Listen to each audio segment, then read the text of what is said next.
Bapak Ibu sekalian, saat perintah puasa itu diturunkan, hal pertama yang disampaikan oleh Nabi Sallallahu Alaihi Wasallam kepada para sahabat beliau pada masa itu dan berkelanjutan sampai kepada kita saat ini adalah menerangkan diantaranya tentang keutamaan Ramadan, untuk menjawab sekaligus mengentaskan hoaks yang pada saat itu dibangun oleh orang-orang Yahudi yang tinggal di Madinah.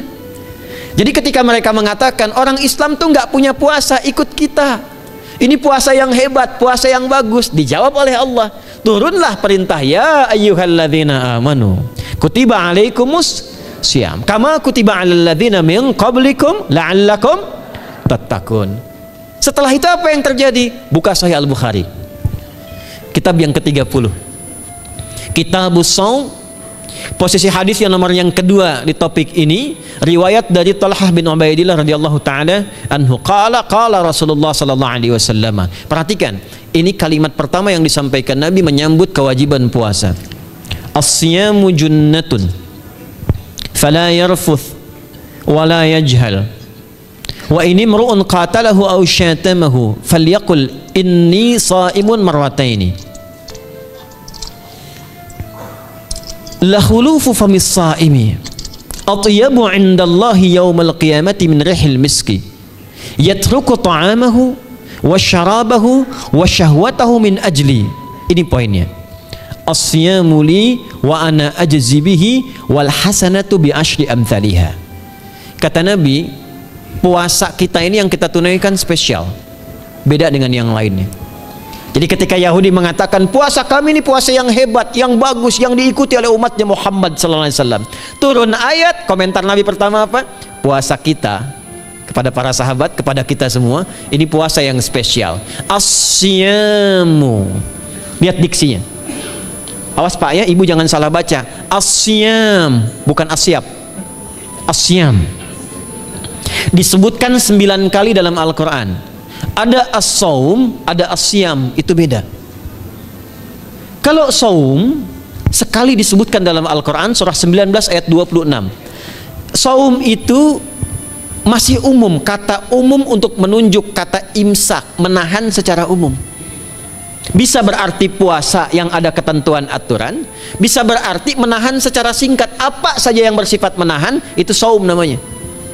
Contoh Sayyidah Maryam misalnya, beliau masih makan. Ya, ayat 24, 25 itu masih makan.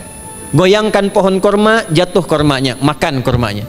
Mau minum, ambil airnya, minum. Masih makan, masih minum. Cuman diminta untuk saum. Apa saumnya? Inni nazartu lirrahmani sauma falam ukallimal yauma insiya. Jangan bicara pada siapapun. Kamu dituduh, kamu berzina, jangan jawab, biarkan bayinya yang bicara. Dan itu mukjizat pertama untuk Isa alaihi salam. Itu nanti dimulai di ayat 31 sampai 33 di surah Maryam, surah 19. Tapi beliau diperintahkan saum. Saumnya apa? Jangan bicara. Jadi kalau bapak masih makan, masih minum, cuman nggak mau bicara dulu sama ibu, itu saum. Mau kemana Abi? Kok nggak jawab? Kenapa nggak bicara? Sedang saum. Saum apa? Nggak mau bicara sama mama. Itu bicara. Contoh. Itu saum. Kalau siam 9 kali disebutkan dalam Al-Quran, itu khusus, spesifik. Ada aturannya, ada ketentuannya, nggak boleh sembarangan, nggak bisa kemudian seenak kita melakukannya. Ada ketentuan yang dibuatnya dan itu harus diikuti. Begitu diikuti, maka keagungan dan keistimewaan ibadah itu akan dilekatkan pada pelakunya. Dan menariknya, perintah puasa itu ketika turun ayatnya Al-Baqarah 183, kalimatnya bukan menggunakan saum tapi siyam. Ya ayyuhalladzina amanu kutiba alaikumus. Nah, kata Nabi, asyamu junnatun. Kalau benar puasa kita ini kita tunaikan yang Ramadan ini, maka dia akan melahirkan satu yang tidak ditemukan pada ibadah lain, yaitu junnah. Ada jinnah, ada jannah, ada junnah. Itu beda. Tapi semua katanya itu hurufnya sama, cuma harokatnya beda. Coba lihat ya. Ada junnah, jinnah, dan jannah. Jannah artinya apa? Surga. Jinnah artinya apa? Jin. Jamak dari kata jin. Minal jinnati wan nas. Baik ya. Ada junnah. perisai. Itu ketiga-tiganya bersumber berasal dari huruf jim, nun, kemudian ta. Dalam bahasa Arab, setiap ada huruf dimulai dengan jim dan nun, itu pasti tersembunyi, nggak kelihatan. Saya ulang ya, setiap ada huruf dimulai dengan jim dan nun, kalimatnya itu pasti nggak nampak, nggak kelihatan. Janin, kenapa disebut janin? Karena masih tersembunyi dalam rahim ibundanya, nggak kelihatan. Begitu keluar, tampak jadi bashar, jadi bayi yang terlihat.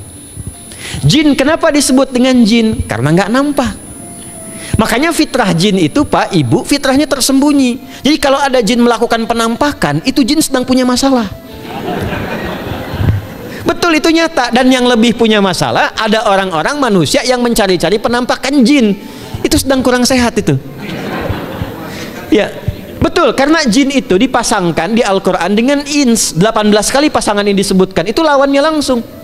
Jadi jin tersembunyi, ins nampak. Ins itu kelihatan, makanya makhluknya tampak. Jadi kalau ibu ada bapaknya pulang ke rumah sembunyi-sembunyi, itu bapak sedang menjadi bukan.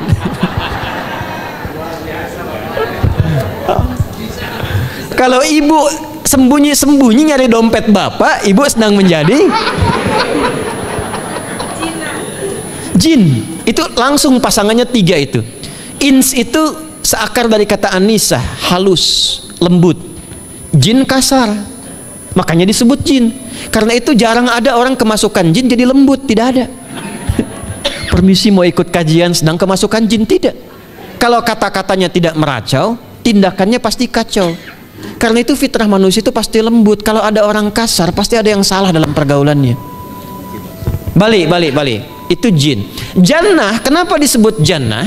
Karena belum tampak sekarang. Makanya Nabi katakan mala ainun ra'at, nggak sama dengan yang seperti dilihat orang. Nggak kelihatan. Nanti kesuksesan tertinggi yang belum tampak disebut dengan jannah, karena belum tampak.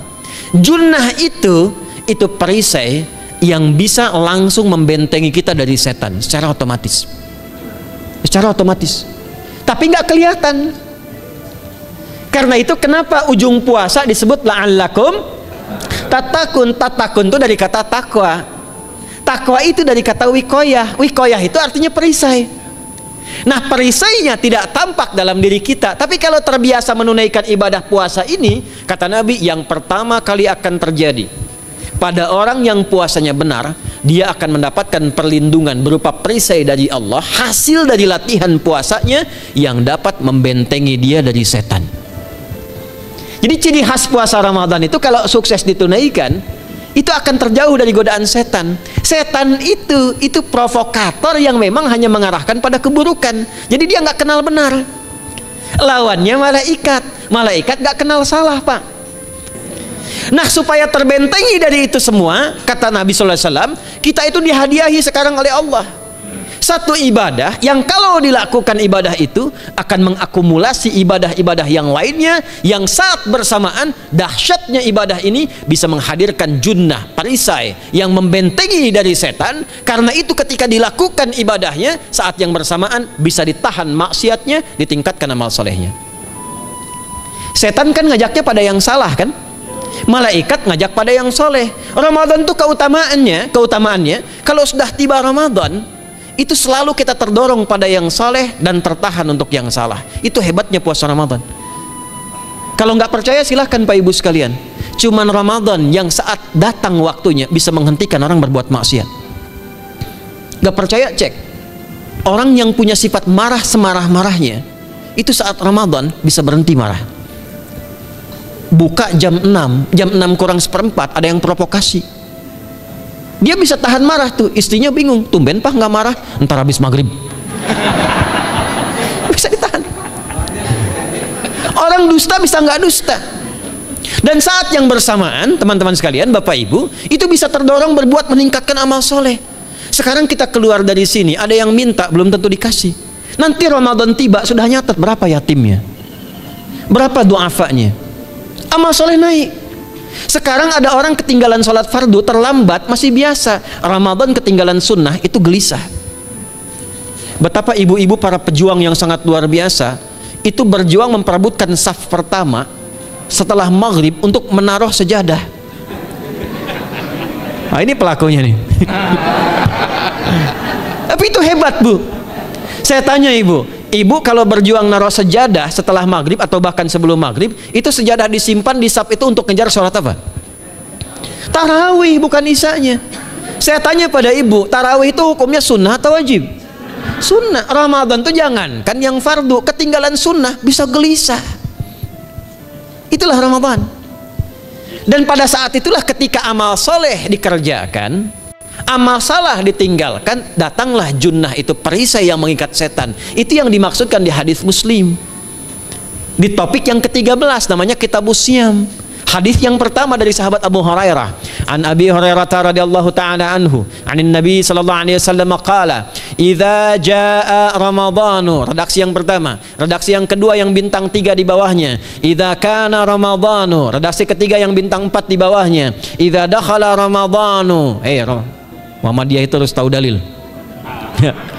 Tahu dalil tuh ya. Idza jaa Ramadhanu, idza kana Ramadhanu, idza dakhala Ramadhanu, futtihat abwabul jannati aw abwabur rahmati. Wa ghulliqat abwabun nari aw abwabu jahannam. Wa sulsilatis syayatinu aw sufidatis syayatin. Ini maknanya. Kalau Ramadan sudah tiba, kata Nabi, maka dibukakanlah pintu-pintu surga. Para ulama berbeda pendapat dalam tafsir tentang hadis ini. Pintu-pintu surga ada yang mengatakan real dibuka, ada yang mengatakan dengan penafsiran metafor. Pintu surga itu pintunya lewat amalan. Ada 8 pintu surga kata Nabi dalam hadis yang lain, ya. Fil jannati thamaniyatu abwabin fiha babun yusamma ar-rayanu la yadkhuluhu illa as-shaimun fa idza dakhaluhu ughliqa. Di surga itu ada 8 pintu surga. 8 itu ternyata di hadis lain pintunya semua amal soleh. Ada pintu sholat, pintu puasa namanya ar-rayyan, ada pintu sedekah, pintu zakat, pintu haji. Jadi kita itu sekarang fastabiqul khairat. Kenapa ada moto fastabiqul khairat? Itu kan diambil dari Al-Baqarah ayat 148. Siapa yang pengen memburu surga, buru di amalannya. Mungkin nggak semuanya bisa dikerjakan. Kalau tidak semuanya, ambil salah satu yang paling disukai, konsisten di situ. Walikulli wijhatun huwa muwalliha. Setiap orang pasti punya kecenderungan untuk beramal. Ada yang senang puasa, ada yang senang tahajud, ada yang senang sedekah. Fastabiqul khairat, silahkan berburu, berlomba untuk mengerjakan apa yang disenangi itu. Itulah pintu surganya. Nah, saat Ramadan, semua pintu surga itu dibuka, Pak. Makanya kita senang kerjakan, sholatnya meningkat, sedekah meningkat, ngaji Quran meningkat. Saat yang bersamaan pintu neraka ditutup. Ada berapa pintu neraka? Ada berapa? Kalau pintu surga berapa tadi? 8. Hadisnya jelas, sahih dalilnya. Pintu neraka berapa? Bukan.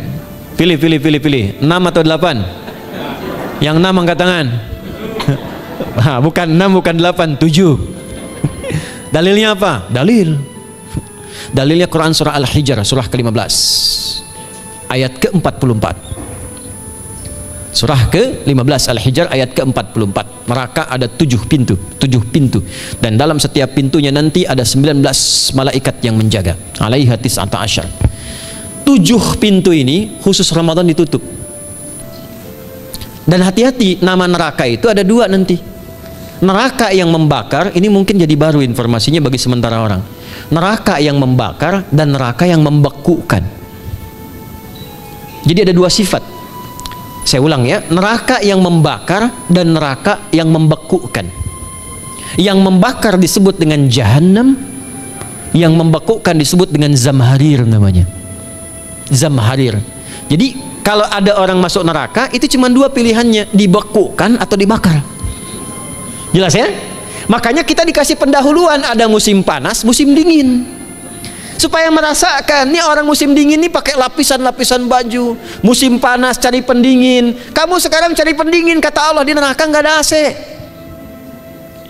Kamu sekarang pakai berlapis-lapis, di neraka beku.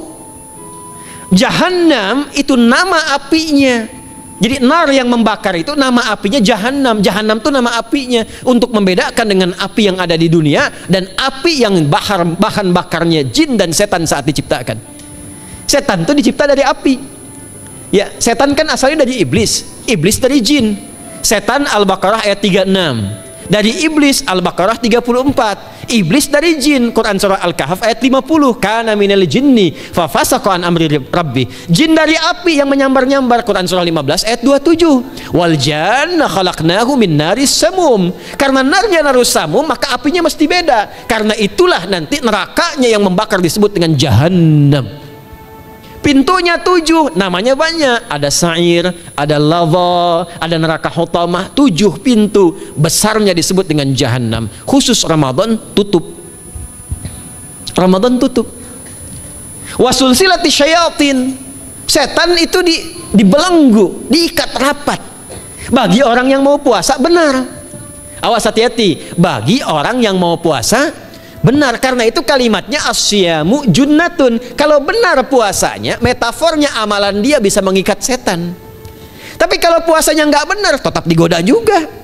Makanya jangan heran, walaupun Ramadan tetap kotak infak ada yang hilang, sendal ada yang hilang, karena puasanya bukan siam, puasanya saum. Sedangkan diksi Nabi yang mengatakan asyamu junnatun. Puasanya yang harus benar. Nanti kita belajar fikih setelah itu. Saya ingin pendahuluan dulu ya. Setelah itu apa yang kata Nabi katakan? Ini masih mukadimah ya kita ya. Ini luar biasa nih ya. Jadi keutamaan Ramadan itu dahsyatnya dengan puasa biasa. Kata Nabi, kalau orang benar puasanya, bebas dia dari setan. Bukan nggak digoda, Allah kasih benteng sehingga setan nggak tembus kepada dia. Itu satu. Itu keutamaan Ramadan. Dua, teruskan dulu langsung ke ujung hadisnya saja ya. Kalau yang tadi nanti latihannya fala yarfu fala yajal, itu latihan. Yang kedua, Allah langsung yang mengatakan dalam hadis qudsinya, asyamu li wa ana ajzi bihi. Khusus Ramadan, kalau ditunaikan dengan benar, maka semua yang puasa itu aku langsung yang memberikan takaran pahalanya. Sekarang kita hitung-hitungan dikit ya. Bapak Ibu kan senang hitung. Tadi bangun aja kan dihitung kan. Ya, dapatnya sekian, berkurangnya sekian, ya usahanya sekian. Sekarang kita ngitung pahala nih. Ada rumus hitung pahala dalam Al-Quran. Ya, saya tanya sebentar. Kalau satu kita kerjakan ibadah, pahalanya berapa? 10. Dalil. Apa dalilnya? Quran surah ke-6 ayat 160.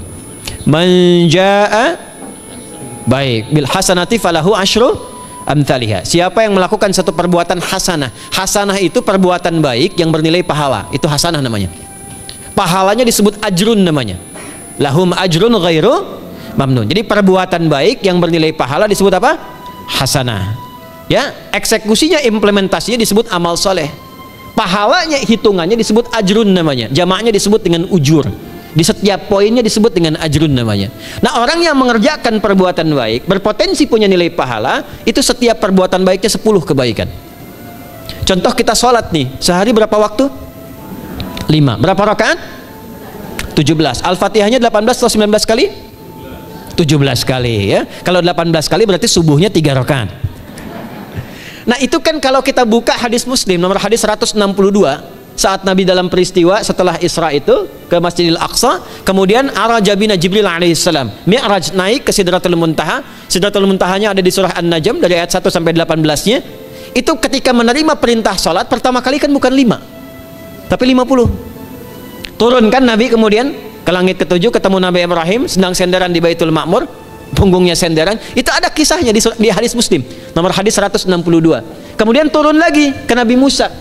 Nabi Musa itu kan tipikalnya senang, yang pertama agak temperamen, yang kedua itu senang mengomunikasikan sesuatu. Makanya ketika dengan Khidir alaihi salam itu senang ya, kritisnya itu muncul kepada Nabi Muhammad ketika turun dari Sidratul Muntaha ke langit yang ke-6 itu ketemu Nabi Musa, ditanya, Muhammad SAW dapat apa tadi? Sholat. Berapa waktu? 50. Kamu tahu nggak, umat saya itu kekar-kekar besar-besar, segitu aja nggak kuat, apalagi umat kamu yang kayak kita sekarang nih. Minta lagi diskon sama Allah katanya. Naik tuh, minta lagi. Singkatnya 9 kali naik. Setiap naik dikurangi 5. 9 kali 5 berapa? 45. 50 kurangi 45 berapa? 5. Turunlah 5. Sampai 5 pun Nabi Musa masih komennya begini, minta lagi aja diskon. Kata Nabi, saya kurang enak lah, malu saya. Sudah diberikan yang paling pokok 5 dan itu pun belum selesai. Dengan senyumnya kemudian lihat ini indahnya. Setiap 5 itu Allah menetapkan setiap satunya punya 10 nilai. Jadi kalau kita kerjakan 5 waktu dikali 10 berapa? 50. Itulah dahsyatnya umat Nabi Muhammad karena keutamaan nabinya. Walaupun 5 nilainya tetap setara dengan yang umat Nabi Musa 50 kali. Karena itu keutamaan Nabi Muhammad itu sangat luar biasa. Sampai nanti dipuji Allah begitu tinggi. Sifatnya, rasanya di ujung surah At-Taubah itu. Akhlaknya di surah Al-Qalam itu. Dan karena kemuliaan ini kita dapat barakahnya. Percikan keberkahannya. Apa itu? Ketika Ramadan yang puasa-puasa lain standar. Puasanya umat Muhammad SAW, setiap puasanya itu pahalanya dilipat gandakan tak terbatas. Allah langsung menilai keikhlasan pada hambanya. Paling minimal kalikan 10 kali lipat lagi dari hari biasa. Wal hasanatu bi asyri amthaliha. Jadi kalau sekarang baca Quran sekarang ini satu hurufnya berapa? Tahu dari mana? Ya, di At-Tirmidzi nomor hadis 2910. Man qara'a harfan min kitabillahi falahu asyru hasanat. Setiap ada orang baca satu kitabullah dengan syarat dia mukmin, muslim, baca satu huruf dari kitabullah dapat 10 kebaikan. Satu hurufnya 10, Bu, Pak. Walam aqul alif lam mim harfun, saya tidak katakan kata Nabi alif lam mim satu huruf, walakin alifun harfun, lamun harfun, mimun harfun, walikulli harfin asyru hasanat. Tapi alifnya satu huruf, lamnya satu huruf, mimnya satu huruf, setiap hurufnya 10 kebaikan. Saya kalau ada papan tulis, saya turunkan ini pakai syarah ilmu arud. Itu dahsyat lagi. Arud itu menuliskan apa yang dikatakan, bukan menuliskan simbol yang ditunjukkan. Jadi kalau kita bilang alif, tulis alif. Dan alif itu kan ada 3 huruf, hamzah, lam, fa. Hamzah berapa huruf? Tulis lagi hamzah. Itu baca Quran kalau ikhlas pahalanya berlipat. Paling standar satu hurufnya 10 dan hampir nggak ada orang baca Quran cuman satu huruf. Nun. Udah dulu 10 lumayan. Nggak ada. Pasti banyak itu. Dan Ramadan lebih meningkat lagi. Dan dikalikan 10 lagi, itu paling standarnya satu huruf 100, Pak, Bu. Makanya Ramadan tuh limpahan pahala. Rugi orang kalau nggak ibadah saat Ramadan itu. Nabi aja itu tadarusan Quran sekali khatam. Saat tahun meninggalnya 2 kali khatam untuk ngejar kemuliaan-kemuliaan, contoh bagi kita. Itu Ramadan. Jadi ini yang pertama menjadikan kita mesti sadar Ramadan beda dengan bulan biasa. Maka disampaikan oleh Nabi yang pertama ada pelipat gandaan pahala. Yang kedua ada perisai yang bisa menjauhkan kita dari setan. Yang ketiga, saya tutup mukadimahnya, yang ketiga, hanya Ramadan yang siang malam melahirkan ampunan Allah Subhanahu wa taala. Siang malam. Kita kalau mau nyari ampunan itu bisa kapanpun minta ampun. Tapi ada waktu-waktu yang sangat strategis dan tempat-tempat yang sangat efektif mempercepat mengabulkan doa. Contoh waktu misal sepertiga malam. Itu cepat terkabul doa, hadisnya qudsi. Di antara azan dan iqamah, waktu singkat di waktu Jumat, ada yang menafsirkan antara duduk khutbah 1 dan 2, ada yang menafsirkan waktu asar menjelang ke maghrib. Dan itu nanti sepeninggal Nabi ada di antara istri Nabi SAW memburu waktu singkat yang luar biasa ini untuk berdoa. Hafal doanya ya. Allahumma kfina bihalalika an haramik wa aghdina bi ta'atika an ma'siyatik wa bi fadlika amman siwak. Itu dibiasakan di hari Jumat dibacakan. Ya, hafal nggak? Nah, nanti diputar lagi videonya ya. Kan ini kita sampai ini lihat lagi. Ya, kembalikan. Ada yang sifatnya tempat. Mihrab itu mustajab. Makanya kenapa imam itu di mihrab? Karena mewakili makmum untuk berdoa. Karena itu pilih imam yang betul-betul paham fikih salat, bagus bacaannya dan ngerti fikih salat supaya dia sebelum salat melihat ke belakang. Itu bukan cuma merapatkan barisan, tidak, untuk melihat siapa yang salat. Apakah tahan berdiri lama kalau dibacakan bacaan panjang? Atau ada yang buru-buru? Lalu bacaannya apa yang sesuai untuk makmumnya? Itu fikihnya. Karena itu tempatnya di mihrab, dan mihrab itu viral, tempat yang cepat mengabulkan doa. Maryam itu punya mihrab. Nabi Zakaria saat minta keturunan itu mohon kepada Allah di mihrabnya Maryam. Ali Imran ayat 38 sampai 39. Hunalika da'a Zakaria rabbah qala rabbi habli min ladunka dzurriyyatan thayyibah innaka sami'ud du'a. Fanadatul malaikatu wa huwa qa'imun yusalli fil mihrab. Cepat terkabul doa. Masjid cepat terkabul doa. Tapi Ramadan Itu menggabungkan semuanya, nggak usah tunggu sepertiga malam. Siangnya diampuni, malamnya diampuni. Apa dalilnya? Untuk malam lekat dengan ibadah qiyam namanya. Man qama ramadhana imanan wahtisaban ghufira lahu ma taqaddama min. Siapa yang mampu menghidupkan Ramadan di malam harinya. Dan jangan salah Bapak Ibu sekalian, awas jangan salah ya. Ramadan itu satu paket ibadahnya, bukan cuma puasa. Ramadan satu paket, ada paket siang, ada paket malam, dan nggak ada paket hemat. Full, ada siang, ada malam, dan itu semua sama, cuma beda satu huruf. Hadisnya sama, ibadahnya juga diksinya sama, cuma beda sehuruf. Malamnya qiyam, siangnya siam. Awas ya, malamnya apa? Qiyam, siangnya apa? Siam, cuman beda satu huruf, dan itu satu paket. Jadi kalau Anda tertinggal, jangan Anda lah, jangan kita. Kalau ada orang yang tidak mengerjakan semalam, misalnya qiyamnya, cuman siamnya, sah puasanya, benar sesuai rukun, sah, cuman tidak sempurna keutamaan Ramadannya. Karena itu Allah mengatakan kalau sedang puasa, sempurnakan dengan ibadah malamnya. Itu ada di Al-Baqarah ayat 187. Tsumma atimmus siyama ilal lail, muqaddimatul lail, maghribnya untuk puasa, lail atasnya untuk qiyam. Orang yang mampu menghidupkan ibadah malam, jangan salah ya, nanti kita mulai puasa, insya Allah yang pertama dimulai ibadah malam, qiyam, bukan siam. Jadi jangan terlampau soleh, puasanya nanti nunggu fajar. Malam itu qiyam. Nah qiyam ini ada potensi ampunan dosa Pak Bu.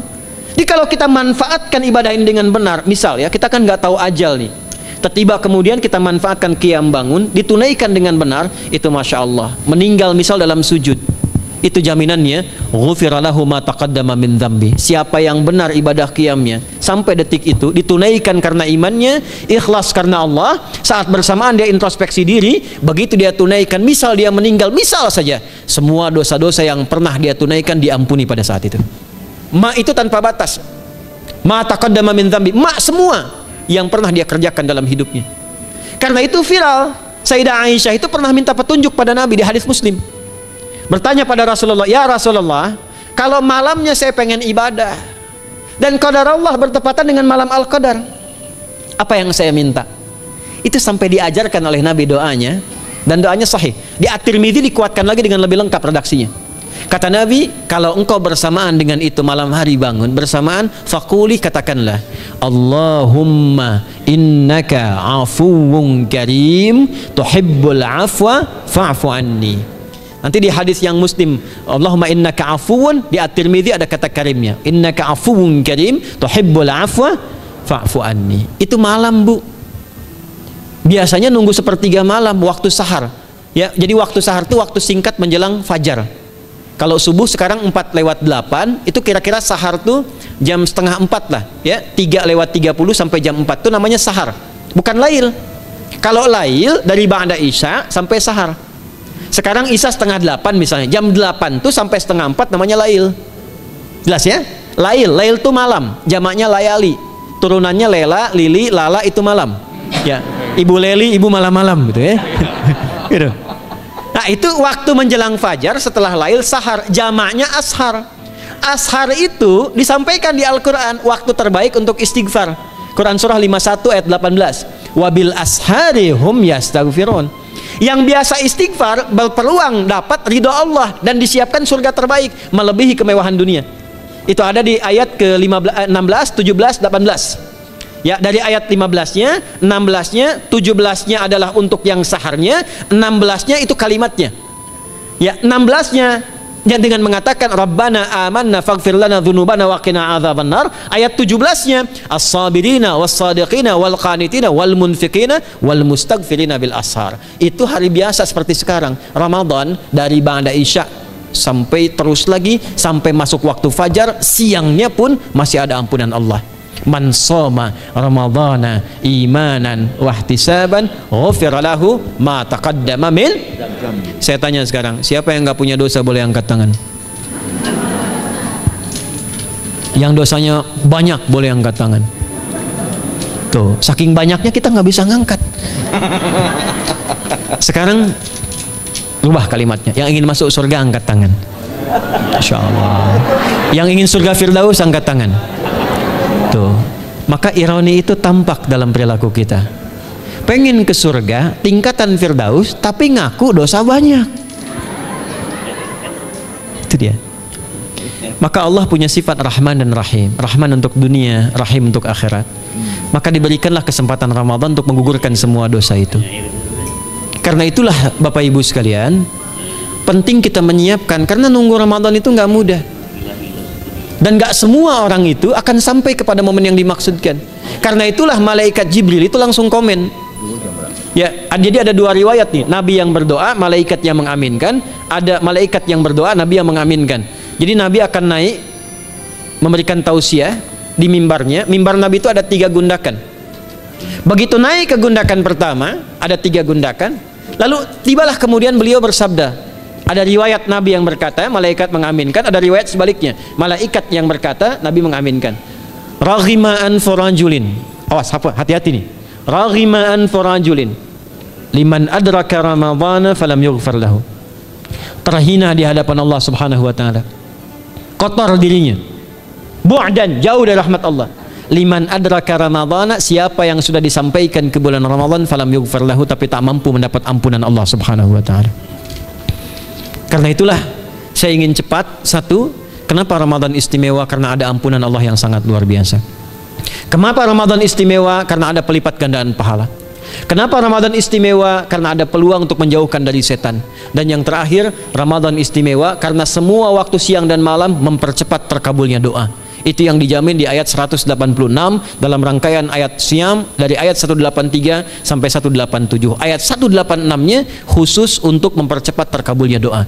Wa idza sa'alaka 'ibadi 'anni fa inni qarib ujibu da'watad da'i idza da'an falyastajibu li wal yu'minu bi la'allahum yarshudun. Tafsirnya apa? Hadis Nabi sallallahu alaihi wasallam, "Thalathatun la turaddu da'watuhum al-imamul 'adil was-sha'ima hatta yuftira."